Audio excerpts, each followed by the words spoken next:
Hey, Bob Coppedge, CoMITs for MSPs. This is the webinar that we talked about the opportunities for 2021 for MSPs to get into the managed services and how important it is for you to start planning on doing that and really be proactive about it because reactive, only having co-managed when someone asks for it, doesn't make a whole heck of a lot of sense, does it? Anywho, as I point out in this, CoMITsforMSPs.com. It's a coaching site. You'll get peer support from me one-on-one. Also, you'll get an assessment tool or process to help you determine what you actually have currently and what you need to do, as well as I'll help you on that. So more details on this towards the end of the webinar, and enjoy. Cool. 2020 is pretty much near ending, and 2021 is around the bend. Yay.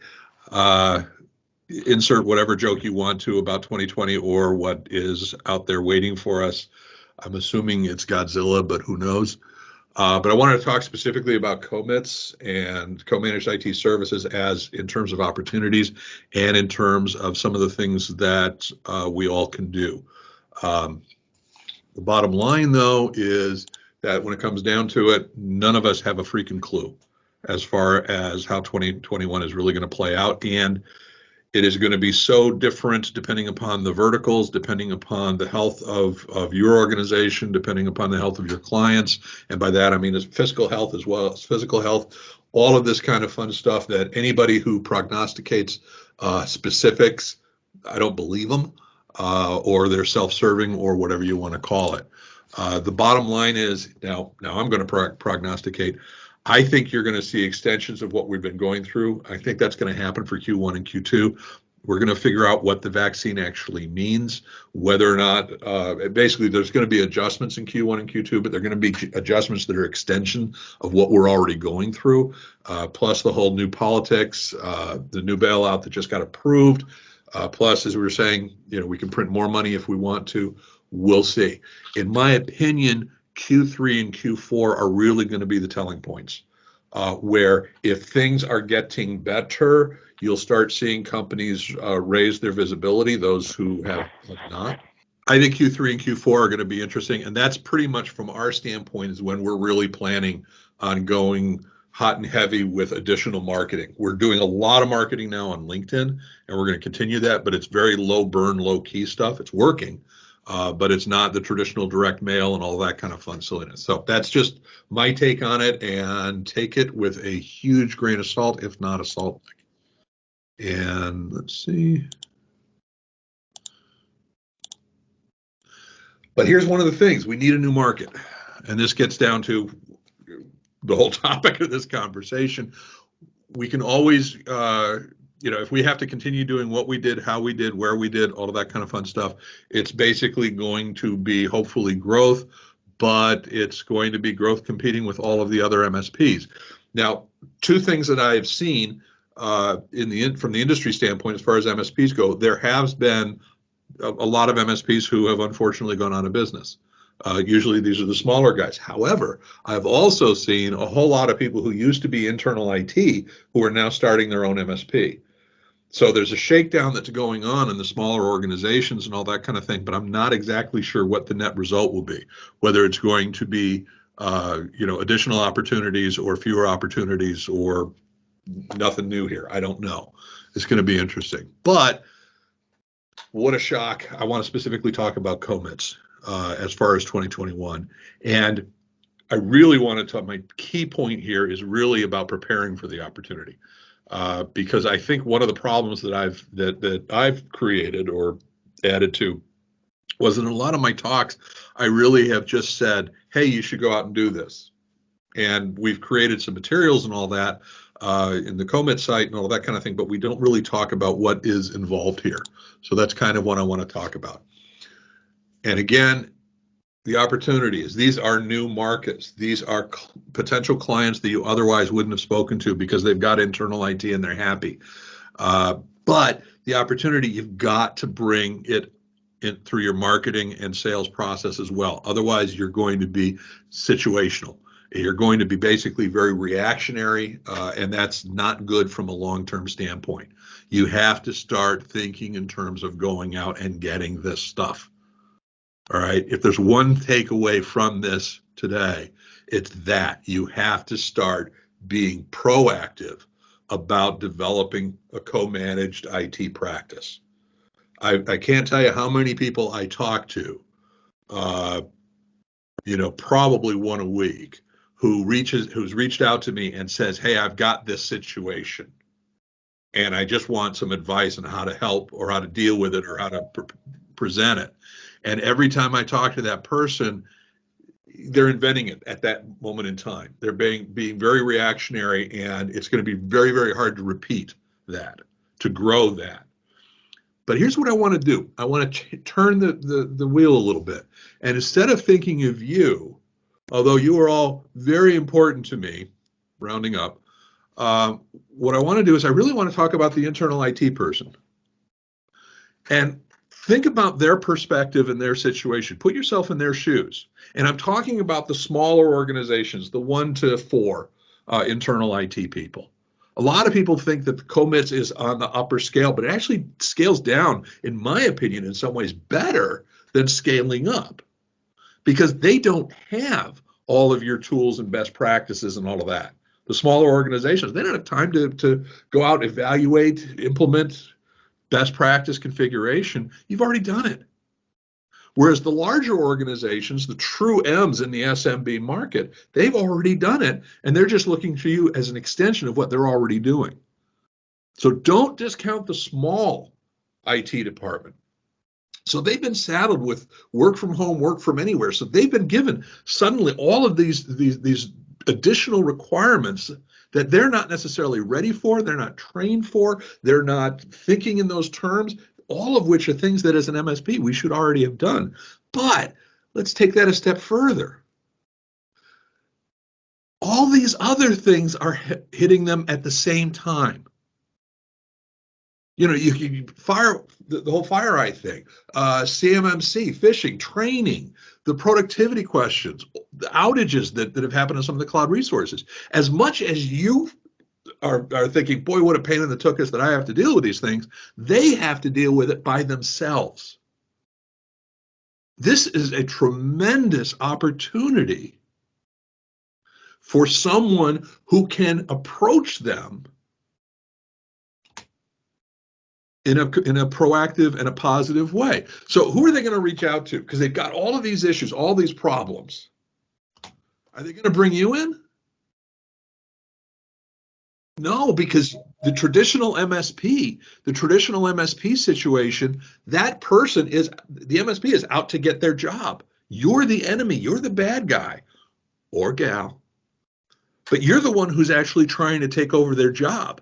So by default, they're not going to look at you as being a great opportunity to solve their problems because you haven't told them you can or want to.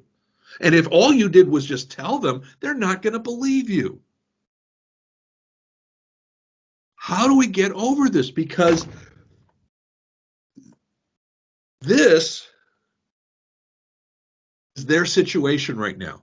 This is what they're dealing with. And this is what they've had to deal with literally overnight and try to resolve it and try to figure it out. They need help. They think you're here to basically get their job. And they're facing it with like, oh my God, the MSP is going to come in and say, hey, look at all those things, all these things that they're not doing. You should be replaced. That's what they're thinking the MSP is going to do. But what if we could make it so that they actually want us? That they actually see us as the solution to the problem, as keeping the predatory MSPs out, at keeping management happy, and to basically solve these problems in a way because you've already solved them several times before. So there's no reinventing the wheel. That's the whole concept of putting something together. If you essentially look at it as that's the message, that's the direction, that's your engagement when talking with the internal IT people, why wouldn't they want you on board? Why wouldn't they want this partnership?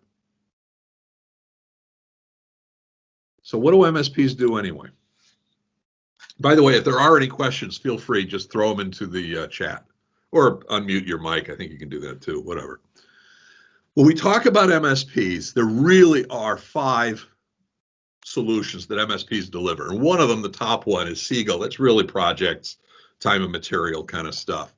But service subscriptions or silos or CoMITs, and then there's the pure MSP. Okay, these are the 4 MRR solutions and 5 overall solutions that make up our industry. And we either do these or can do these. And what I'm saying is, if you formalize these, if you put them together in such a way that you've got them defined, both in terms of from a marketing standpoint, from a sales standpoint, from a delivery standpoint, then you're going to be able to basically look at that list and resolve and deal with every need that either a potential client comes to you about, or as you market, what you're going to discuss that you can do or that you can deliver in your marketing speech. But unless you do this, all you're doing is reacting. All you're doing is basically eating the dinner that washes up on your front porch. I have no idea where that analogy came from.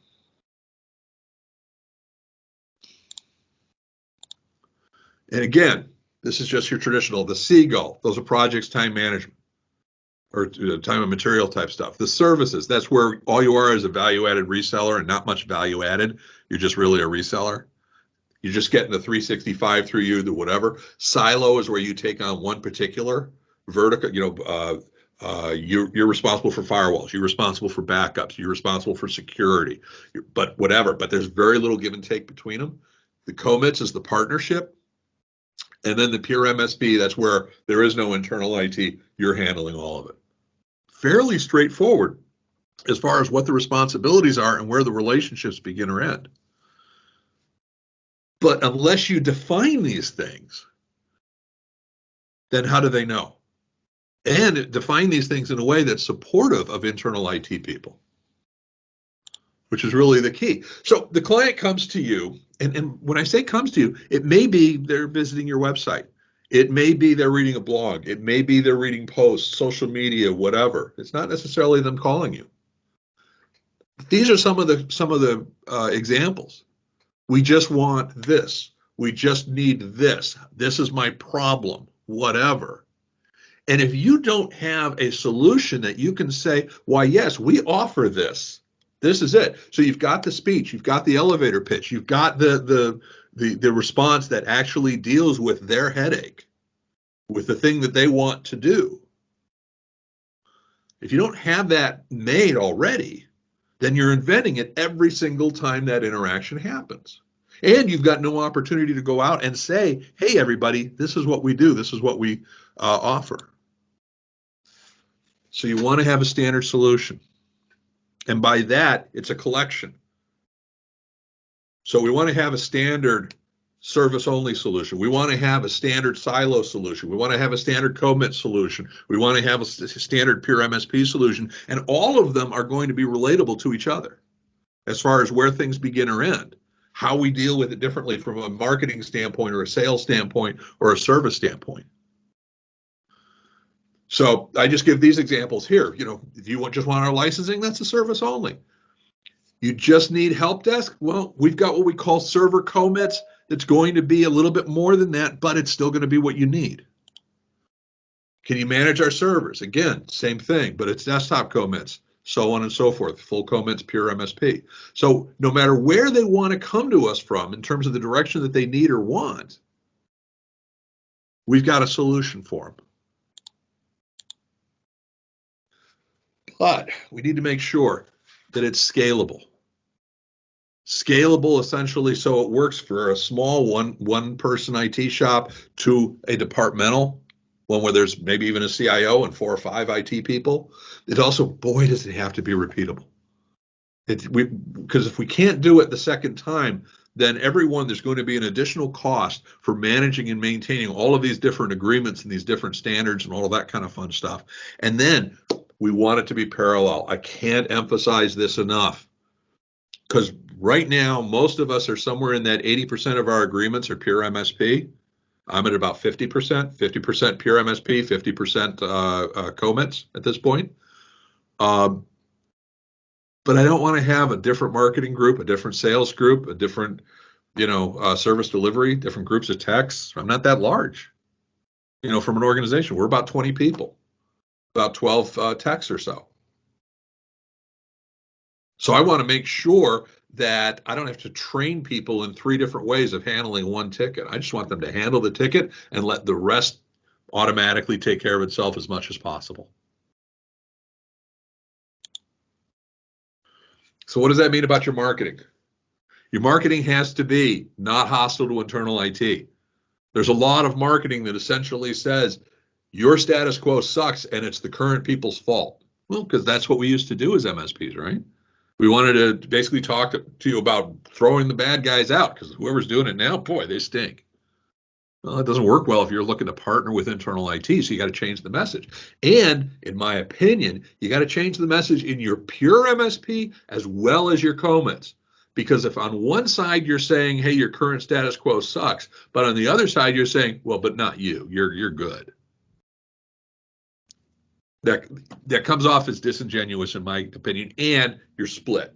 You now have 2 marketing programs and all that. Now, you also have to, and this is the one thing, you have to break down the fear of the MSP. I was talking to a potential client last week, and he made and he was joking, but he made a couple of comments about wanting to make sure that I don't cost him his job because we do things great. And my response to him is actually, when we do things great, it'll be you doing things great, us doing things great. We're going to look great and fantastic and better together than either of us could independently. And you could tell that he had a buy-in, because I had to repeat that in a couple different ways a couple of times. But I was ready with that statement. And the statement was not that our result is going to be better, but he's going to look better for it. Because if the result looks better, who's to say it was me and my group? Yeah, we came in and we fixed everything. No, we came in and partnering with Ralph or whoever the internal IT person is, together, we made sure Ralph had access to tools he never had. He never knew.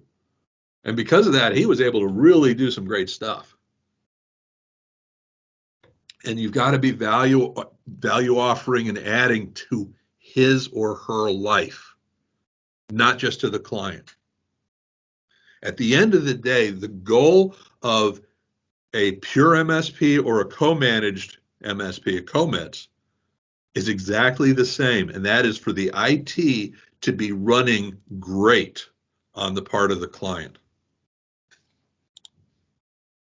When you're doing an assessment, the assessment really has to be seen answering the question, how can we help? To the internal IT person as well as to management. And it has to focus, you have to make the internal IT the hero. And it could be the hero in the beginning of the story, like Luke Skywalker was really awkward, didn't know how to do stuff. And that's cool, he's still the hero. But now he's got to be guided, he's got to be mentored, he's got to be helped, assisted, whatever you want to call it, to the point where he can be the all true hero. That's the goal of our relationship. And no blame against internal IT. We may say there's responsibility, but we also have reasons why. They were never trained. They weren't given the proper tools. Now, we don't want to lie on that, but we also don't want to basically go, not very bright, but we'll work with them. We'll make do. Then when we're selling, again, internal IT is the hero, not us. What's the result? Focus on the results. So you sell the holes, not the drill. You don't sell this ticketing system. You sell the fact that everything's going to be documented and we're going to be able to track and make sure that everybody's needs are handled in a proper way. Then the service. You have to train the internal IT people. You got to train them on using your stamps, your software tools, methodologies, portals. If you don't, where's the buy-in? Where's the stickiness? How are you really increasing their productivity? And then handle the CIO role appropriately. What I mean by that is some of your CoMITs clients may have people that are CIOs, even in a one-person shop, or that they want to be, which is going to be very different from another shop that has a one person who's a level one, who that's all they want to be, and all points in between. So you need to make sure that the CIO role is handled either as it is a role you're fulfilling, or you're basically being a peer, or you're being a mentor, or it's a hands off, depending upon the organization. But here's my question. Do you want to play catch up? Because I truly do believe this, that in about 3 years, and the pandemic, I don't know if the pandemic is going to hurry it up or slow it down, but in 2 to 4 years, let's say, I think that co-managed IT services, CoMITs, is going to be included in most MSPs' worlds. In other words, I think it's going to become a very common extension of our services. And the question is, are you going to get in on it soon, or are you going to get in on it later? Because at the end of the day, what you want to be able to do is you want to be able to, and this is happening. We just got a client referral to us because the other MSP doesn't do co-managed.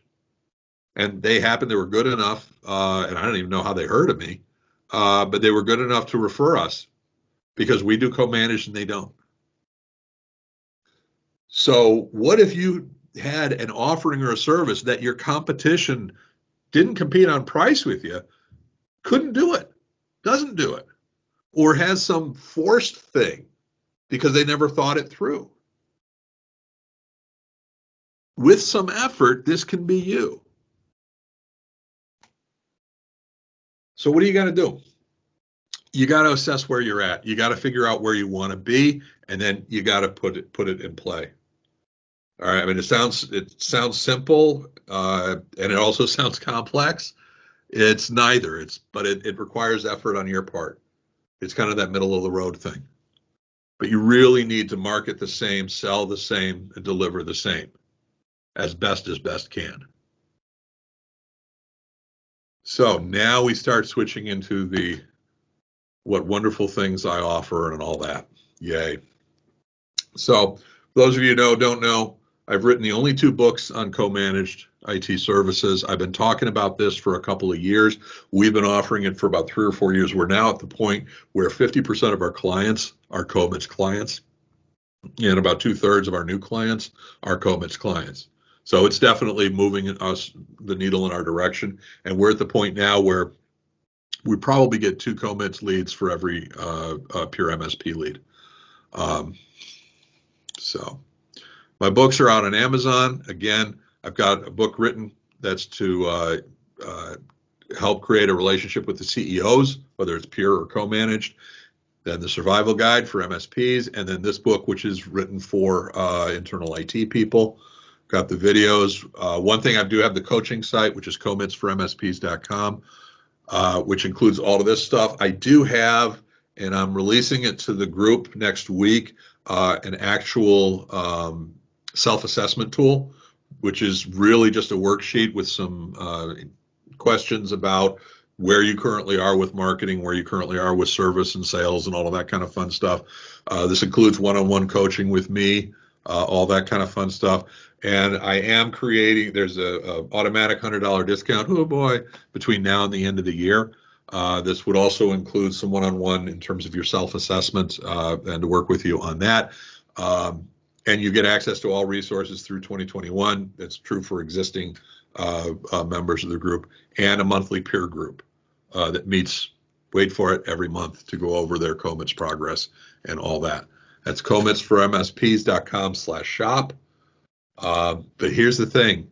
If you're not doing anything else, go to the CoMITs Facebook group, sign up on the comitsformsps.com, connect with me on LinkedIn. Right now, LinkedIn and events are a majority of our marketing plans right now. We're also partnering with some of the vendors. We had some technical snafus, but we did an event with Bigger Brains this month, and either in January or February we're doing one with AVIC, and this is an event that's specifically aimed at both organizations and internal IT people about how to do things, and we're going to try to and when we do the presentations, any of these presentations we make available to the CoMITs for MSPs, and then AVIC may do the same with their partners. Same thing with Bigger Brains. We'll have to see where that goes. And basically, and then we'd love to get some feedback and all of that. And with that,